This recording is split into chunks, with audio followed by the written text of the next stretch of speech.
Hi everybody, what's going on? It's Flipping Bro back here, and today I'm going to be doing something a little different. So one of the common controversies facing the Karate Kid movies, or even in Cobra Kai, is Mike Barnes the best fighter? So today we're going to be analyzing, could Mike Barnes beat Tory Nichols or Kyler Park for that matter? So first we're going to analyze probably the fan favorite or the crowd favorite, Mike Barnes. Mike Barnes was known as karate's bad boy for winning every single tournament he was in, and he probably would have beat Daniel, concluding had Terry Silver not told him to wait till overtime, inflict as much pain as possible, and then get the last point. Mike Barnes was a completely serious fighter, and as he said, I quote, "We saw Daniel try and attack him twice, and neither time it really went well." And as Mike Barnes said, there's nothing Daniel had that he was not able to counter. Another thing about Mike Barnes is he was incredibly in good shape and also an extremely strong and talented fighter. So, but is he better than Tory and is he better than Kyler? Well, that's not a for sure. Next, let's analyze Kyler Park. Kyler Park is one of the main antagonists in the Cobra Kai movies. Fighting for Cobra Kai, after being Sam's first boyfriend in the series, he completely turned on her, and we saw him face off with Miguel a few times. The first of two, which he won, yet Miguel had not started his training. Then when Miguel started his training with Eagle Fang or with Johnny Lawrence, then Miguel got a lot stronger, and Miguel almost completely took over and was a stronger fighter. The one time where Kyler did get the upper hand, where he went for payback, he provoked Miguel. Miguel got up, ended up knocking him out cold, and said, "Thanks for the encouragement." Kyler's a strong fighter, but is he good enough to beat Mike Barnes, karate's bad boy? That's what we're here to discuss, and we'll figure that out later. Yeah, remember, every single one of these characters fought Miguel, except for Barnes, which I'll get back to later. Next, we have Tory Nichols, the Queen Cobra herself. She was defined as being one of the strongest female fighters in Cobra Kai, if not the strongest. She went all the way through, fought hard her whole life, had numerous multiple run-ins encounters with Sam, and even dated Miguel for a little while. We did see them sparring, and she landed a few valid hits on Miguel.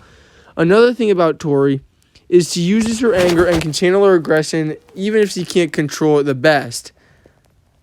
We do see her have very strong fighting moves and develop incredibly throughout it.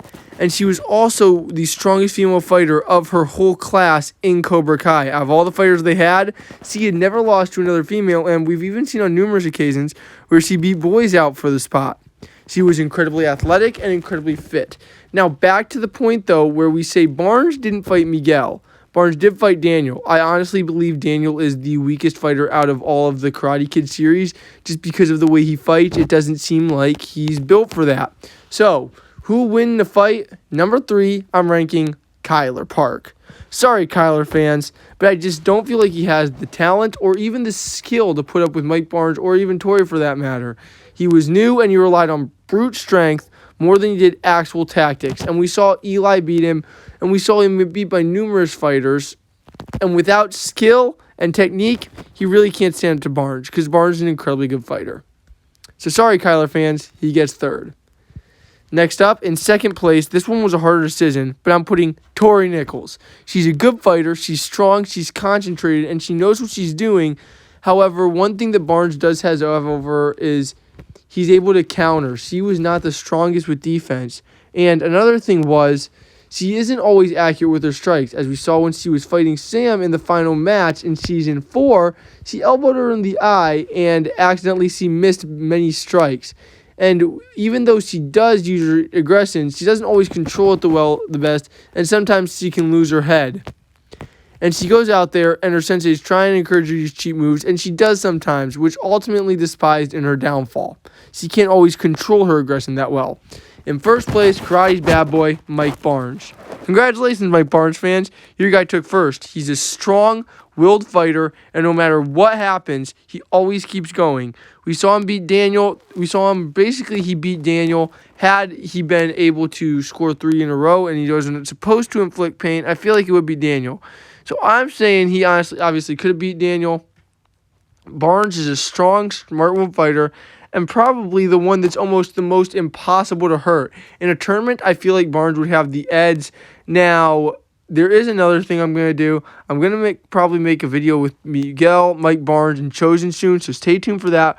Or maybe Mike Barnes, Johnny Lawrence, and Chosen, so stay tuned for that. Until next time, this is Flipping Bro. Peace out, and remember, find your balance.